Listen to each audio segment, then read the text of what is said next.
Okay, everybody, we'll be getting started in just a moment. We are setting up a live stream so that this can go live on multiple platforms that we've got currently. And if you're watching it from any platform other than our Facebook group, we will only be monitoring the comments live in the Facebook group. So if you're watching this from any other platform, totally fine. But just know if you do want to interact or anything like that, if you would uh, go to chiefaiofficer.com/Facebook, and you'll see this Dolly 3 image that's probably at this point, I don't know, 6 months old, that it's time for us to update. However, we'll have some of our fellows as well as some of our faculty that's there in the group monitoring your interactions live. So we'll be getting started again in just a moment. And Segovia, our chief operating officer, will be giving me the high sign once we know that we are. You are good to go. Okay, awesome. So going back here, this is something new that we're doing here at Chief AI Officer, and it's based on feedback that we got from our community. And when we asked them, I think it was about a dozen topics, like what's the most pressing topic for you that we should be talking about more often? And the majority of the respondents included AI for productivity. So following your feedback, that's how we arrived at where we are today. So for those of you joining us, if you don't mind, just let me know where you're from. I'm curious what time zones we're capturing right now. Also, in the comments, if you would, on a scale of 1 to 10, let me know where you're at with AI. If a 1 would be, this is all brand new, I'm hearing about it, but I don't know much about it. A 10 would be like, I don't know why I'm here. I'm so good at AI. I'm a cyborg. But all of us fall somewhere within that 1 to 10. And if you would just let us know, that kind of helps us gauge how we're going to present the information so that we can kind of match where the audience is and we're not speaking too simply or too technically. Not that there's much technical talk going on here, but we want to make sure that we are giving you information that you're able to understand and use. And for those of you that are watching this and you're already using AI in your business and some of your processes on your teams, whatever, I'd love to know what specific areas where you're using AI or where you want to use AI. Again, that will help us kind of navigate the direction of this conversation today. Once again, if you're watching this from any other platform than our Facebook group, totally fine. However, we will only be monitoring the chat in our free Facebook group, so you can go there now to ask any questions during the challenge. All right. My name is Chris Daigle. I'm the CEO and co-founder of chiefaiofficer.com, and we provide a number of things, one of those being AI strategy and implementation services. So we work with companies at the mid-market level to help them identify what their AI strategy is or help develop that AI strategy on their behalf, but also introduce them to either a framework for implementation if they're going to use internal teams, or we've got plenty of chief AI officers that we can introduce those companies to. We also provide training and certification for individuals who want to be the AI expert in their team, their company, their industry, whether they want to call themselves a chief AI officer or not. We prepare them to be that individual who is the go-to resource for those around them who are looking for AI. Mostly what we focus on, almost exclusively what we focus on, is the non-technical application. So we're looking at more how do we operationalize AI as compared to how we build software. Now, get those folks. If you're not that person, don't worry. We're not going to geek out and lose you here. You follow everything that we do because it's the stuff that we.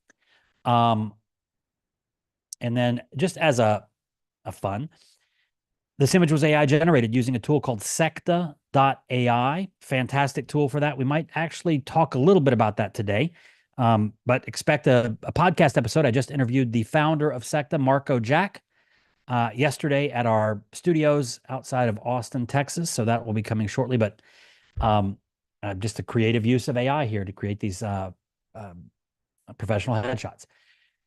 So usually on these calls, we'll have some or all of our leadership team on the call to share that. It's not just me, and it's not just going to be Segovia who's speaking usually. But why do we do that? It's because everybody on our team, I would certainly categorize as a power user of generative AI in all areas of our business. So the idea is that you're able to learn what is happening in the trenches when it comes to a startup that is truly AI powered or AI enabled. Now, today's agenda, this is a loose agenda because this is a call. It's kind of dynamic. We change it up each week. But generally, you should expect that we're going to talk about this. What results can you expect from introducing AI? How will that impact your productivity? Uh, a top question that we get from a lot of people: will AI take my job? Fair question, especially if you're not terribly familiar with the use of AI. Let's answer that. We'll talk about that today. We'll also talk about, we'll move into kind of AI for email. For me, that's a personal productivity hack that I'm getting a lot of value from. We'll cover some of the tools that I'm using. Then we'll move into AI for time management. Possibly, this is usually covered by Eitan Pollinger, our CMO, and Eitan is not going to be on the call today, so we might skip through that and actually make this just about an hour long. We'll also be covering, where we go? Oh, there we go. AI for web research, the browsers that we're using and the kind of tools that we're using to support that. AI for meetings. Listen, all of us have meetings. It would be awesome if we didn't have to go, or if we knew that each meeting that we went to was actually going to deliver a lot of value for everybody there and not be a time waster. So we're going to show you some AI tools we use to make sure that that's the case. AI for data analysis, and then AI for prompting.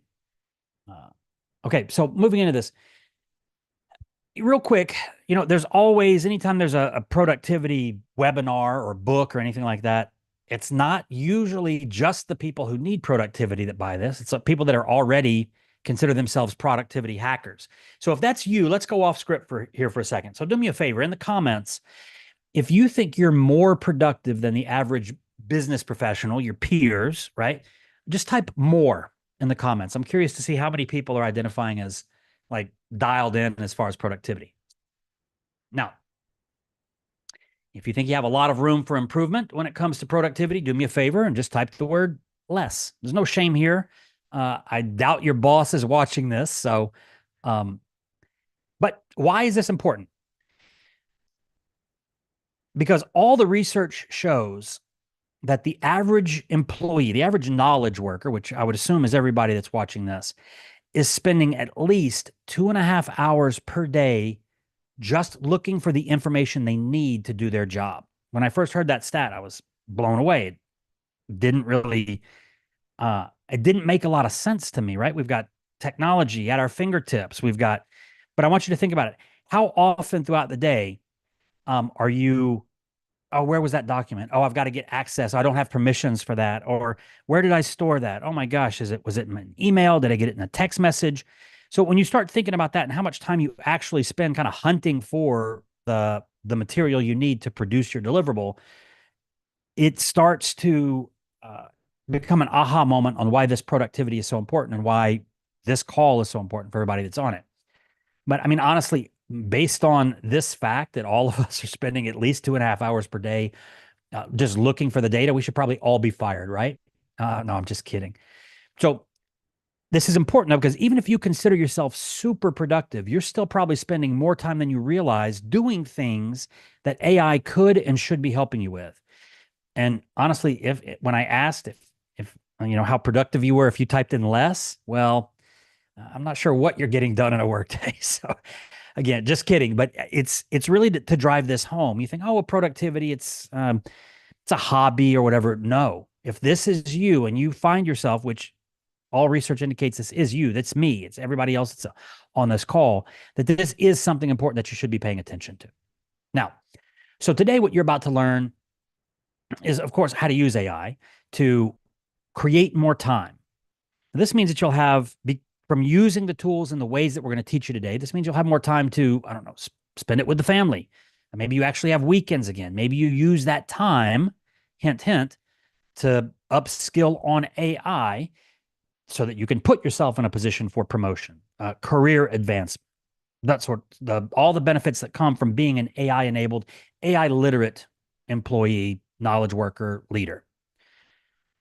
You'll also learn how to create more revenue. Now, this one's pretty simple. In this training, you'll be shown some research that indicates that an AI powered employee is more productive. You'll also see that the majority of employers think that those who are using AI in their role deserve higher pay and more frequent promotions. Now, another big benefit that's not normally talked about in these types of AI trainings is that we're going to show you how to create more enjoyment. We're about to show you how to offload the crap work to AI, the stuff that you have to do, but you don't really enjoy doing as part of your role, and how you can spend more of your workday doing the things that you actually love doing, the parts of your job that you are excited about, the reason that you got the job in the first place. So, topic number one, what results should you expect? So, I'm going to start by showing you why AI in your role or business is important. And as you see the data, I want you to keep in mind that you're about to learn exactly how to do this kind of stuff that this data shows how to do this in your own role. A study that it's well documented. I often reference it, but I love to show it. Harvard recently conducted a study with about 800 Boston Consulting Group consultants. Now, Boston Consulting Group is known for extremely talented, highly capable consultants. So these weren't just average people off the street. These were people who had gone through certainly an extreme vetting process to arrive in this environment. But they took that group of about 800, they split them into two groups. That group had half the group, they said, listen, here's the project, go to town. You know what you're doing, you're capable, go to work. The other half, they said, hey, before you get started, we're going to introduce you to a tool called ChatGPT, and we're going to spend about 10 minutes, not even, not even the amount of training that you're going to get on this. We're going to spend 10 minutes showing you how to use this new tool. So what do you think the results were? Well, in the study, the consultants who had access to GPT produced 12% more tasks were completed. So their production was 12% higher than those without. 25% faster completion of those tasks with actually a better quality output. Now, if you think about this in engineering, there's been this maxim forever, and that was good, fast, cheap, pick two. If you wanted something good and fast, probably wasn't going to be cheap. If you wanted something fast and cheap, the quality was probably going to suffer. This was the first time that we're really starting to see the impact that this paradigm of generative AI being introduced into, professional environments is allowing us to get more, faster, and better. So interesting when you consider the impact that that's having. Now, I don't know what role you have in your business. I don't know if you're the owner of the company, solopreneur, coach, or consultant, but if you were to just take a scrap of paper and run these numbers through what you're currently doing, what would happen if we were able to do 12% more production, 25% faster, and actually at a 40% higher quality rate? What would that look like to, obviously, the revenue that was being generated by your company, and the amount of resources that were required to produce that extra revenue would actually drop? Very encouraging frameworks here. Now, this study was done, that study that I showed you was done at the end of 2023, almost a year ago at this point. In a recent check-in with that same study group, though, Boston Consulting Group found that the results significantly impacted primarily productivity. Now, what I love about this is that it shows that the people who know this stuff are doing better work. Look at that. 84% of them say it's saving them time. They're doing better work, and they're doing that work faster, right?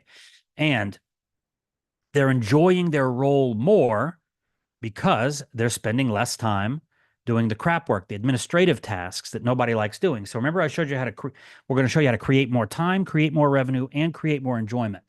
And it's not just me making a bold promise that we can't fulfill. There's data showing that this is consistently the result from this. Now, this is also a very exciting finding from that same research. Almost 60% of the respondents said because of the introduction of this, generative AI, not even sophisticated tools, simply ChatGPT is allowing them to save at least 5 hours of work per week. Now, what does that do for you? Again, maybe you check out early on Fridays. Maybe you now have more time to study AI, right? And I want to explain to you real quick why that's important. Some of you may say, hey, I'm just going to catch up on the workload that's been building up. But about 40% of the respondents were doing something very smart. They were using this extra time to upskill even further on their AI literacy. Now, this is, to me, I find this very smart, right? Because what's happening is this compounding effect, right? It starts with you learning more about, I don't know, agents or automations, or maybe you're using this time to understand AI so that you can move into a more strategic role for the company. Maybe you're starting to do high paid AI consulting, whatever it is. But the point of this research is showing that those individuals who are getting back this time, the ones who will truly succeed are the individuals who are using that time to do more of this AI stuff so that they are able to create more time, create more revenue, and create more enjoyment, and repeat that cycle. Each time they're adding more bandwidth to their day, they're able to invest more time into things such as this. Like, how do I learn how to use these tools to create more time? It's a very interesting flywheel approach. Now, we've talked about what you can expect from being, AI powered, the productivity and impacts it's going to have. But this question comes up a lot. Will AI take my job? Look, if you didn't pay much attention to generative AI last year in 2023, I get it. Chat GPT was this new thing on the market, came out towards the end of 2022. A lot of what we saw was, it was interesting and it was impressive, but it was kind of gimmicky. It was not necessarily things where you could say, oh, that applies to me. Oh, I can use that in my role, right? The market really had to figure out, what does this mean to the future of business? There was tons of articles about this is, the promise of AI and how great it was, but there just weren't enough examples of it really making a difference. And I can tell you that for me and the team here, being people who have been immersed in this stuff from the beginning, we saw the impact that this was going to have. And honestly, I fully expected that 2023 was going to be the year where we saw mass adoption. Didn't happen. But I said, don't worry, 2024 is going to be a huge year for it. This is the year when AI is going to steamroll into businesses and really start to transform what work looked like. Now, it's definitely gained momentum in business. However, we still haven't seen that massive takeover that I was expecting. But I can tell you something, it is coming. This past quarter, we've really started to notice that the momentum is building towards that. And we expect 2025 to be a year where we will start to see massive disruption. And the increased productivity, the increased revenues, the cost savings that we're seeing more companies having now will feed into that momentum leading into 2025. So my forecast, my forecast is that if you're not getting AI literate ASAP, you will find yourself at serious risk in the next 12 months. I'm almost looking at this as like an act or an exercise of self-preservation for your career and your livelihood, learning at least the basics. So the sentiment that we see is that the most, accurate forecast of its impact on the job market is that this AI is not going to take your job, but someone who knows AI will. I want you to think about that. A role opens up at the company, your company. 2 candidates show up for an interview. Everything's equal in all regards. Same quality and level of education, same experience, same qualifications, same memberships into professional organizations. All that stuff's the same. Oh, except one, a certification or credentials that recognize an AI expert. Now, knowing what you've seen here, arithmetic's not opinion. This is data showing this. It's not one person's opinion. This is over, broad data sets of individuals. We see the impact it's having. And knowing what you know now, let me put you in that person, that role of hiring for this job, right? When you think about that, which applicant do you put at the top of the list? Right? That's why with all of the companies that we consult with, I mean, it's obvious. Doesn't mean that the AI powered individual is going to get the job, but they're definitely not going to the bottom of the list. They're probably moving up to the top of the list because you understand, if I get this person in there, they already know the role, right? But if I get this person in this role, now I know that they can produce 12% more, 25% faster at a 40% higher quality. I know that they will be creating at least 5 more hours per week. They won't be spending 2.5 to 3.5 hours per day searching for the data. They will have an advantage on almost every point of measurement over the individual who's great at their job, but they're not capable of using AI in that role. So what we tell companies is that we recommend they start making AI training and AI literacy prerequisites for job promotions and employee raises. If that's not the scenario at your company yet, expect it to be coming. I don't care how long you've been in the role or anything like that. The same person, or maybe even somebody who hasn't been in that job as long as you have, but they've learned AI, they're going to be a better candidate for employment. So it's important that you're learning these things. Now, we covered this before, but I want you to see some statistics. 87% of the C-suite say that they're struggling to find talent with AI skills. They see the impact. Wow, these AI-powered employees are getting more done, getting it done faster and of higher quality. We want them, but they can't find them. And 77% are even saying that AI is disrupting their business strategy. They went into annual planning at the end of last year with this idea of what the future looked like. And now Gen AI is on the scene, and it is making everybody question the direction of the company, the viability of the company. Are we still going to be around in 5 years if we don't embrace this stuff? So we've got this double whammy. It's causing problems that the leadership is recognizing. We need to address it. Okay, great. Let's go find these people. Sorry, boss. They're not out there. They're just not enough people out there. Additionally, because of that supply and demand gap, right? Like that's no mystery. We've all heard that supply and demand, supply and demand. They want the people, they can't find them. So what they have to do, it's a scarce resource. So they have to pay more for that scarce resource. You can see here, 83% of executives say that individuals who know this stuff should be paid more. And it's not because it's a shiny object. It's because these individuals are, again, in that example, producing more, producing it faster, and producing it better than those without it. They're bringing more value to the company, to their role. What do you do in that case? If they bring more value, you pay them more for that value creation. We also see that 74% feel that not only should you be getting paid more, but you need to climb that corporate ladder a lot faster, right? Additionally, 40%, and this was the end of last year when this number was made. I would suggest that it hasn't gotten any better, though. Look, we focus on training individuals. There are individuals that are out there that are still, most of you, I guess if you're on this, you might still be sitting on the fence. But 40% of businesses, and probably more now based on our recommendations, are requiring you to learn AI if you want to keep your job at a minimum or get promoted. And even a third of them are creating a role of the chief AI officer, which we know a thing or two about being from chief AI officer. So my question is, knowing all of this, what are you going to do about it? Right? You know that AI is not going to take your job, but some AI powered individual can. You know that if you were doing this, you'd be creating more time on a daily basis that you could, do whatever you want with. You can knock off early, you can study more AI, whatever.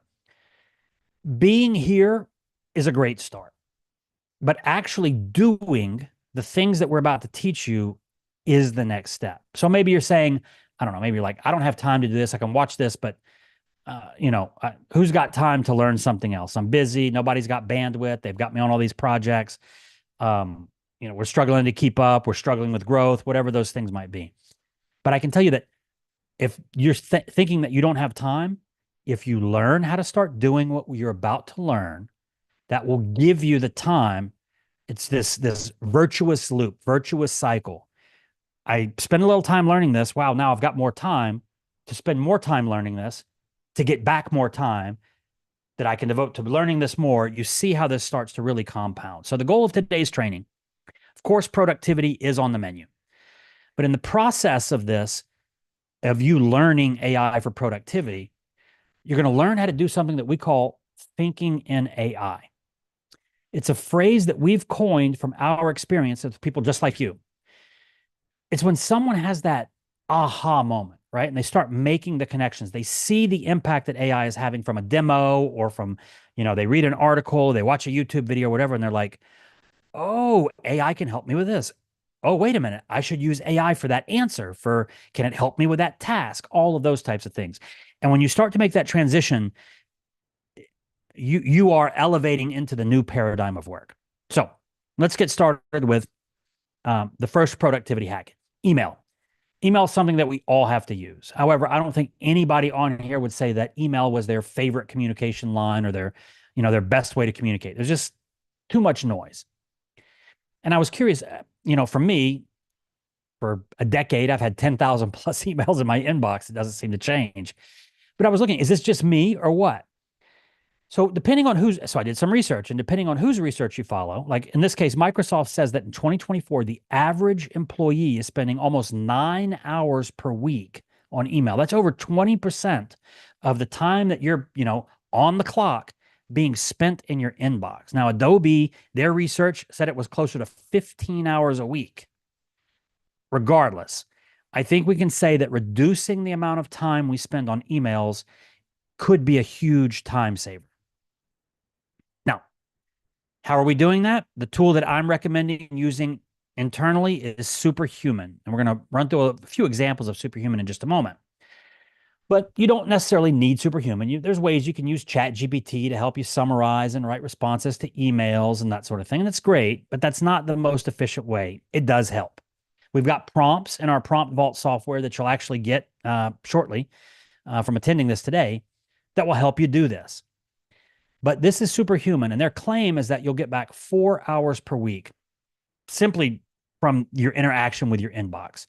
Because if you think about it, it's not just the time that you have to spend on emails. It's also the cognitive load required to switch context over and over and over again. Like the ideal productivity environment, if you talk to any expert, they'll say that you're batching. And what that means is that you're doing one task for an extended period of time, and you're not switching, going from email to, oh, hold on, I got a call. Hey, yeah, let's go grab lunch. Oh, sure, boss, I'll jump in that meeting. All of that, there is a loss of productivity that occurs every time you have to get up from the seat and go to the meeting and get prepared to take the notes and then leave the meeting, and you're still thinking about it. Oh, but now I got this next call. It's called context switching. If you think about it, one email is going to need you to just like keep up with the back and forth that's going on in a chain, right?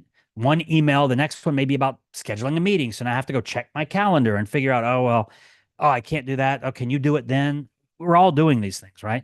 Maybe the next one is something where before you can even reply, you have to go do some research. It's a huge burden on your focus, not to mention, for if you're like me, the lack of enjoyment from that drudgery. It's like I don't feel like I'm getting much done. So with Superhuman, I'll do a quick demonstration of this. Some of the tools that I use this for: unsubscribing from all, using the AI in there to search for calendar conflicts and things like that. Remind me. Let's just take a look. Let me jump into Superhuman real quick. And actually, we're going to do it this way. There's a desktop app. You can certainly access it via mobile.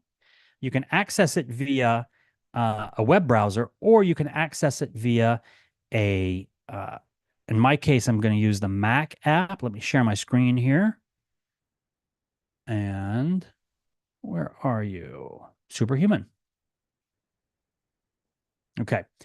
So this is what a Superhuman inbox looks like. Very standard stuff, right? But I'm going to show you. Let's go in here, for instance, I don't know, calendar. You can see that immediately, well, Chris, kind of, Gmail does the same thing. Yes and no. Okay, now you can see here, this is now sorted automatically. AI was intelligent enough to not just go from important to conversations with my team, but anything that required me to need to schedule things. So that, again, when I go into this tab, guess what I get to do? I get to batch, right? I get to just focus on addressing calendar issues. Now, this is from the past few days. In this case, there's a new one. Let's just hit yes. That gets added to my calendar now. Okay. Now, with this, very easily deleted. Okay. This one, yes, it's been deleted. Let's take a look at this one. Oh, blah, blah, blah. Now, let's say that I knew that there was an opportunity that we were going to have a meeting, let's say, we're meeting with a private equity firm next week. They're bringing all of their CEOs in, and we're going to talk to their CEOs about about using AI in the workplace. Exciting opportunity for them, exciting opportunity for us. But maybe there's a schedule conflict. I need to go back and find that. My email inbox has thousands of emails in it. What I'm able to do here in this is use AI. So if you'll notice, right down here in the bottom right corner, it says Ask AI. Now, this is just like using ChatGPT, but instead of ChatGPT having all this information about everything else in the world, this is trained on everything in the world that exists within my email inbox. So in this case, when is my meeting with Tritium Partners? Let's just see. I can go in here. I don't have to hunt for it. I don't have to search for it. AI does this for me. Okay, look, great. It says here that it's going to be Friday, October 11th from 8 to 11:30 a.m. Great. I know the location. But if I want to find out more about that, I can simply go here. It lists that email as a citation. Okay, great. Looks like Ashley, one of our partners, has accepted it. Awesome. Okay, let's take a look at another one. Now, this is just, again, calendar related. Now, if I want to very quickly do a calendar, add something to my calendar, I can simply go Command K and type in, let's do calendar. I'm going to create an event. And in this case, it's going to be meet with team to discuss 25 planning. Okay. Who? I'm going to invite our leadership team. Let's invite Segovia. Let's invite Ashley. Oh, not that one. We're going to invite Ashley and Chief Officer. Okay, bam. When, let's say it's going to be next Wednesday at 4 p.m. CST.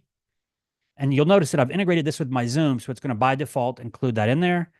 And now all I have to do is, now this is scheduled. Oh, there we go. I just simply hit enter, think. To add more details, let's hit Command K. Let's add location. It's going to be ranch office. Okay. And there we go. The event has been saved. Now that will show up on my, time and date. Thought I did that. Yeah, next Wednesday at 4 p.m. Oh, looks like I'm breaking it. Well, I'm still learning this thing, but so let's take a look at let's take a look at team stuff. So these are emails going back and forth between me and the team. And I know that there is an opportunity for us to, let me see here. Sorry, guys. This is what happens when you do live demos. It doesn't always work as you want. I know that there's an opportunity for me and the team to work with Entra.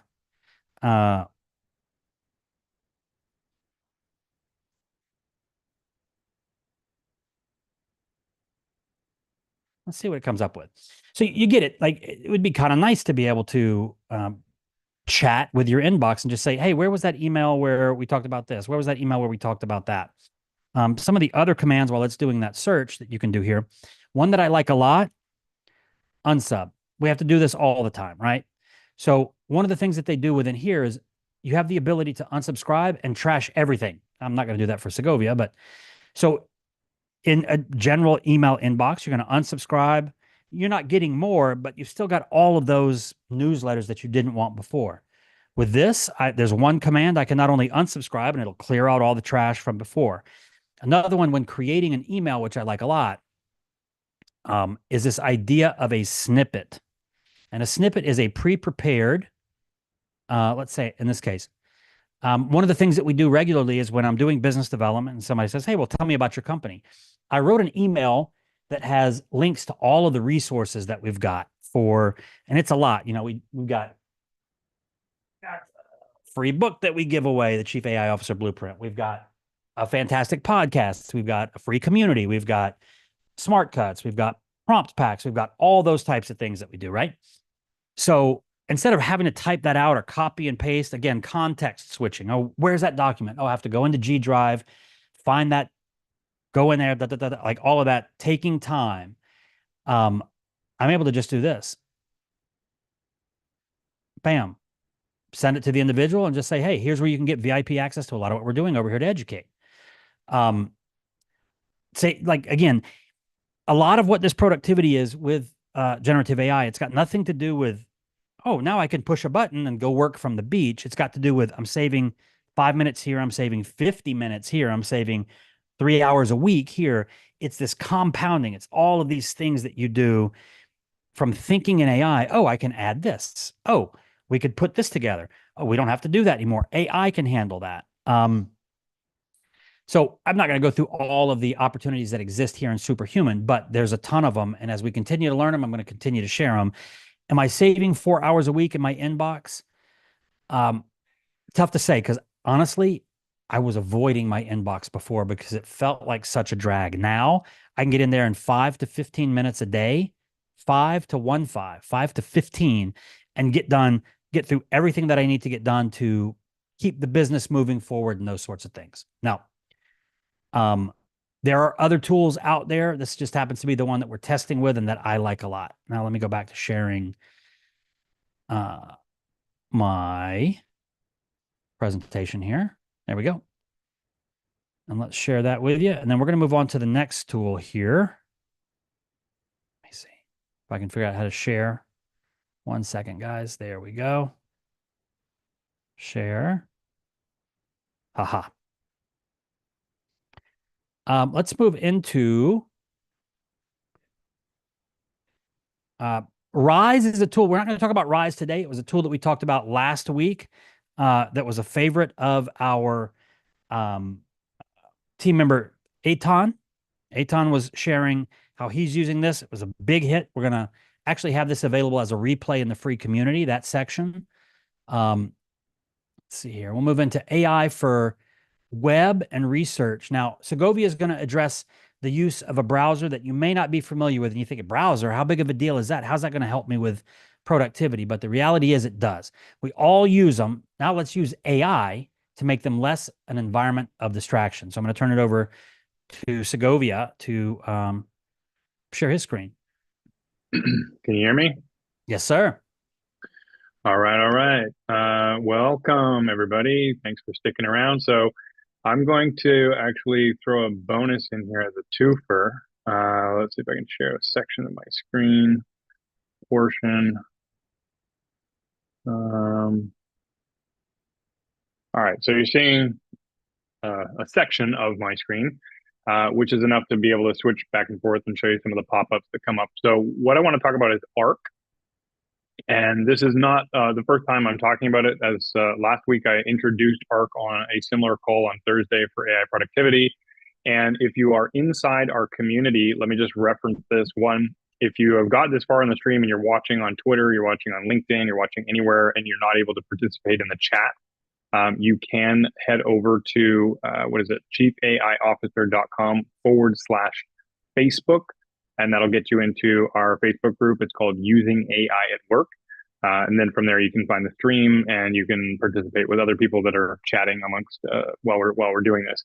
That being said, Arc, we inside the community on Monday this week, I did a deep dive, and I think we might have spent, I don't know, somewhere between like 60, 70 minutes kind of going deep into what Arc does, all the inner plumbing of it, how you can use it, different shortcuts and keys and things.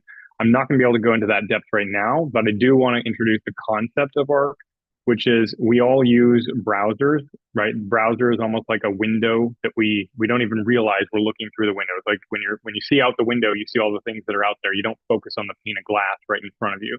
And a browser window is essentially a window into the internet. And we all kind of can get stuck in our ways of using the same tools for, a decade at a time. Like once upon a time, I was a Firefox user, and then I migrated my way over to Chrome, and a decade went by, and, I used a lot of different Chrome tabs, a lot of Chrome extensions and things like that for productivity hacks and so forth. But I've been using Arc now for 18 months, and it kind of transformed some of the things that I didn't even know I had problems with. And that's, a good product manager works backwards from the customer and figures out, like, what are they struggling with? We don't even know the things we don't know, just because we're so used to being, that's just the way it is. So I like Arc. It's actually built on top of Chromium, which is essentially like it's still Chrome under the hood as a Google like operating system for a browser, but it's with an entirely rethought UI, and it's got some extra layers of AI. So in my opinion, and from the landscape that we've looked at, it's kind of the first browser that really took AI and adopted it natively inside the browser with add-on features. So it has everything you'd expect from a regular browser, but it also has a clean user interface. So here, what I've got, just to show you, the side, instead of having tabs that are across the top, they actually put the tabs down the side. And, if you're a left brain person, creative, maybe that feels right. And maybe, switching from tabs across the top feels weird. You can get rid of those tabs. So you'll see here, by just clicking this icon, I can actually make my tabs go away, or I can pull those tabs back up. There's also an ability to create spaces. So down here, there's like two little icons. You can actually customize those icons. But you can set up the background color, and you can make one space that's work-related, one space that's personal. Each of those spaces can be logged into a different Google account. So you might have, like me, I've got 3 or 4 different Google accounts, one for work, one for business, one from, 10 years before that. So each one of those can be set up with personal contexts. And then you'll see there's a line here. It's kind of crazy with this animation, but you'll see this little line, and this is the equivalent of like what we call favorites or bookmarks in the original the OG of browsers. But these are kind of always available. You can import them. I would just walk somebody through the other day, and they imported 500 bookmarks from Chrome when they set up their Arc installation. Personally, I didn't use a lot of bookmarks before. I just opened a lot of tabs, and I would run an average of 200 tabs at any one time. But you can organize these above the fold. You can collapse them. Each one of these different spaces across the bottom can have their own set of context-related bookmarks. And whatever shows up below the line is your active sessions that you're working in today or this week. So one thing that I particularly like being a tabaholic is I'm able to say, all right, I don't have the bandwidth and the time to worry about trying to close browser tabs. I just set a rule inside the settings of the browser, which you can pull up by pressing on a Mac. I don't know how to do this on a PC, but it's command, is it command comma? I don't know what I've done. Okay, there it is. Command comma will pull up the browser settings, and you can kind of go in and adjust those details in such a way that allows you to configure the browser to say, after 7 days, if I have not touched a tab, not the ones that are up here in your bookmark list, they'll never go away. But the ones that are down here that you just clicked on a news article and then you got busy with something else and somebody slacked you something, and then you're going down a rabbit hole and clicked on 4 other tabs for research kind of perplexity or what have you. I don't want to worry about having to clean that stuff up. So I just set a rule, and in 7 days or 14 days or whatever, it could be 24 hours. If you haven't touched it, it will just close automatically. And that saves resources. In addition, if you have tabs open, which a lot of modern browsers do, they'll actually just put the tab to sleep for you. So it's not chewing up resources on your computer. So those are a few little features, but those are pretty much basic UI elements. They're not necessarily relating to the AI additional layer that you can put on top of this. So if we switch over, they've got an element they call max. So it's like if you want to max out all the features within here. So I'm going to switch over to this tab, and this is called max. So you can invoke this within the browser. As Chris was talking about with Superhuman, it was Command K on the Mac. It would pull up a tab or a spotlight search.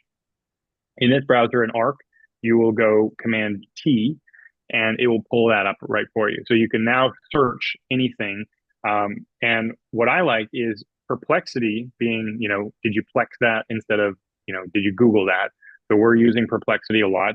You can actually configure your browser to be a default. But let's go ahead and just type in Max because I'm getting distracted. If we click on Max, it's going to open up the browser preferences, or it should. It switches over to this Max tab, and you can essentially just click Turn on All and play around with some of these features. Now, I've gone in and configured which ones I like and which ones I find are, doing some stuff that I don't want. But within there, and this is kind of too small to really see, so I'm going to scroll down this page and show you a few of them. They have the ability to ask on page. So if this is an example of an article, we are now watching, you can see right here, they're typing Command F which would open up a search like you just want to find something on the page.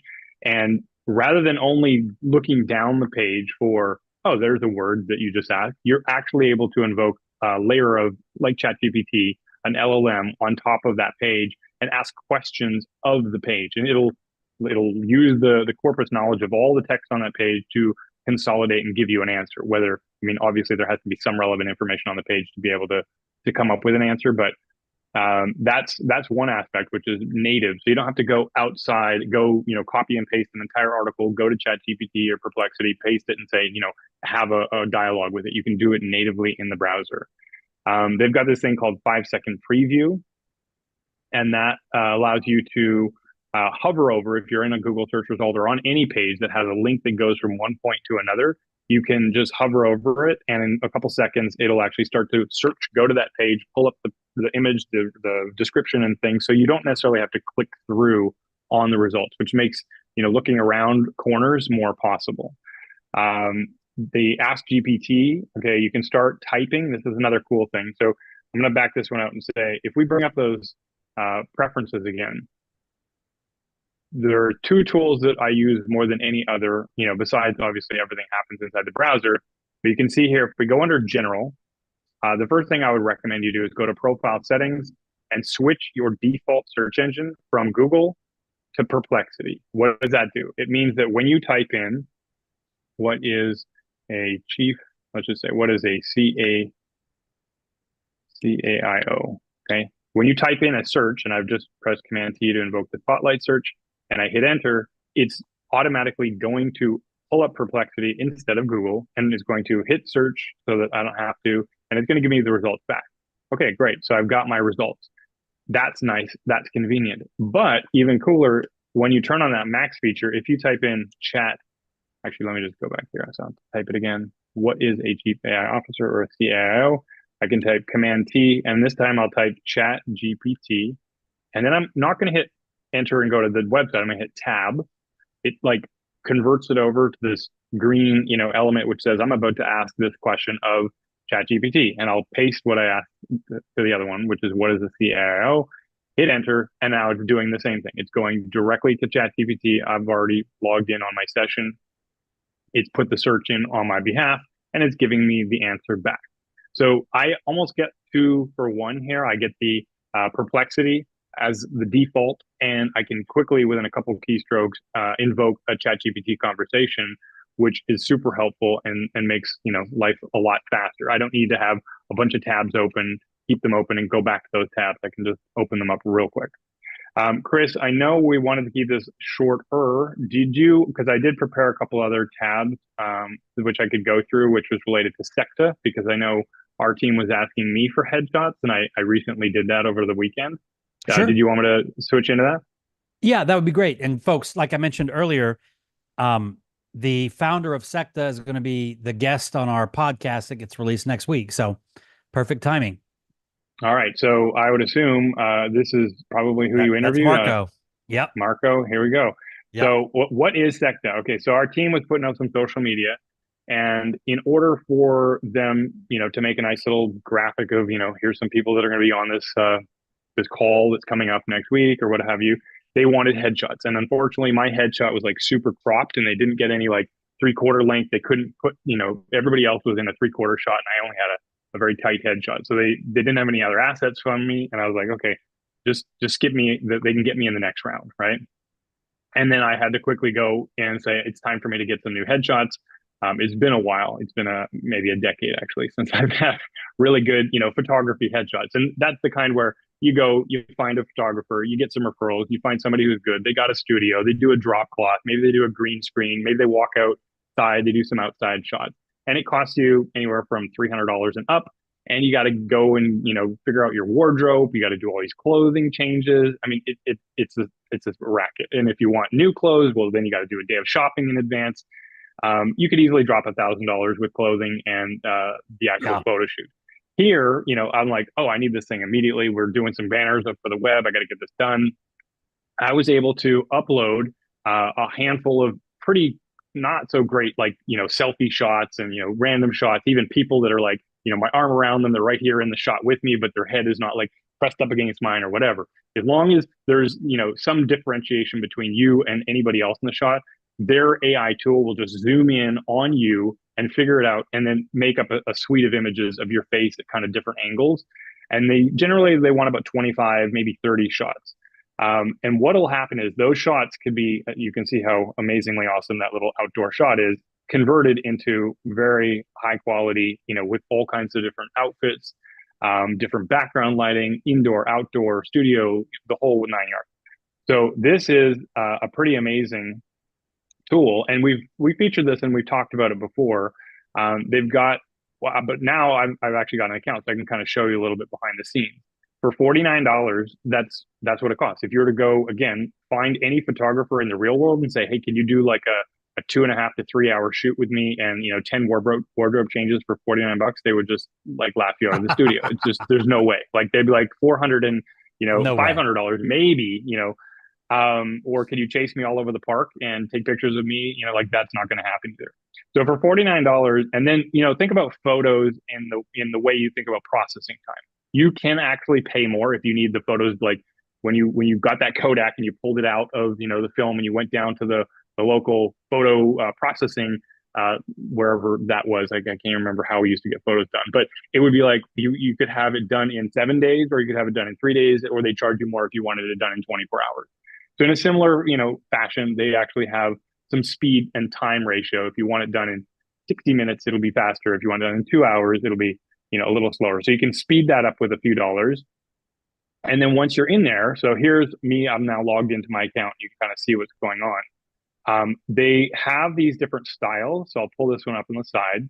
And I think you get about 300 photos for $49. And you can see here's a professional headshot. So that's 120 in 30 minutes. Okay, here's 20 in 10 minutes.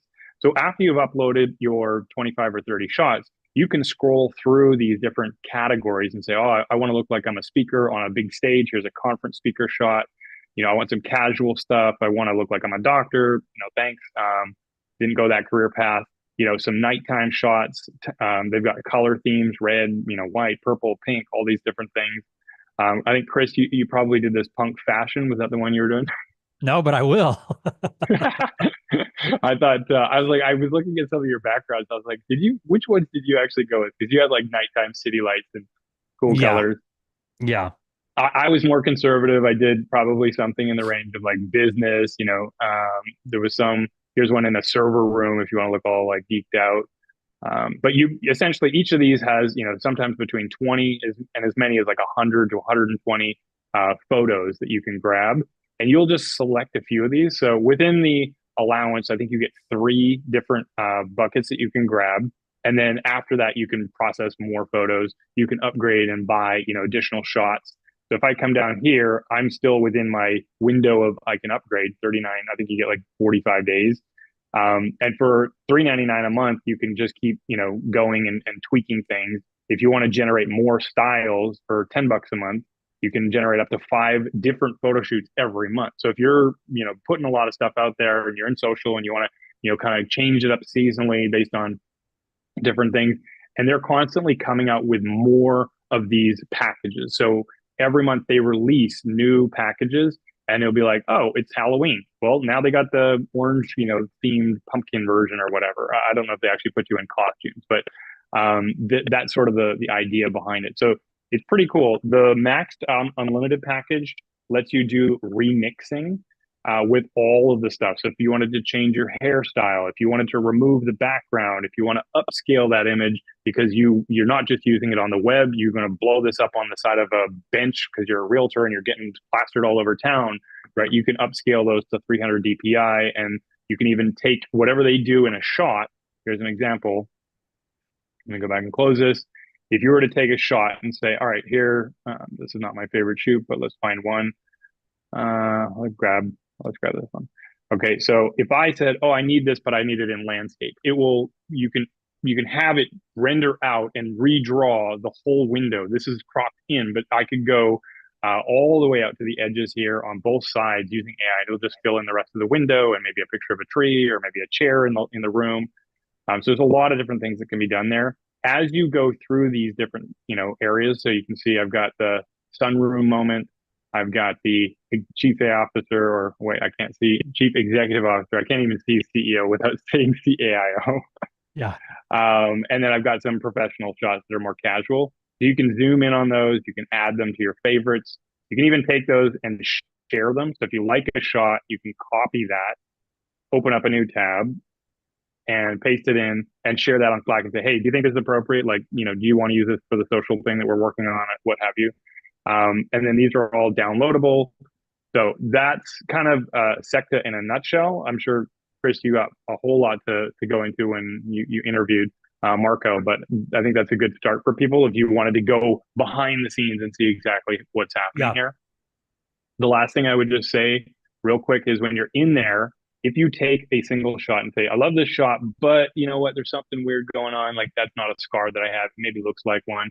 I can take that into, let's say, use this little magic thing, and these features on here, I can change the hair, the background, recolor. So all that is available if you, kind of buy into different plans. So I'll leave it at that, Chris, and put it back to you. Yep.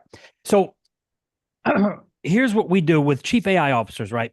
When they go through the program, the reason that we talk about Secta is because most of you who are looking to be recognized as the AI expert, the people who you're going to primarily start working with or providing this expertise to, it's your warm market. It's people that already know you. And if you're a business professional, that network is probably going to be your LinkedIn profile.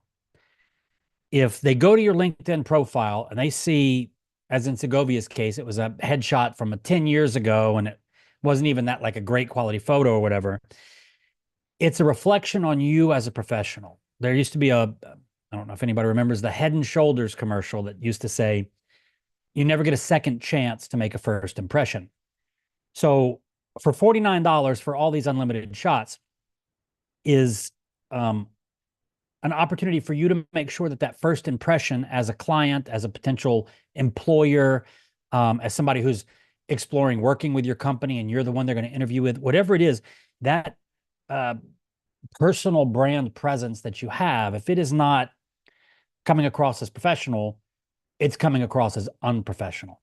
And if, you don't have to use Secta, there's other tools out there. However, Secta generally is recognized as the category king there.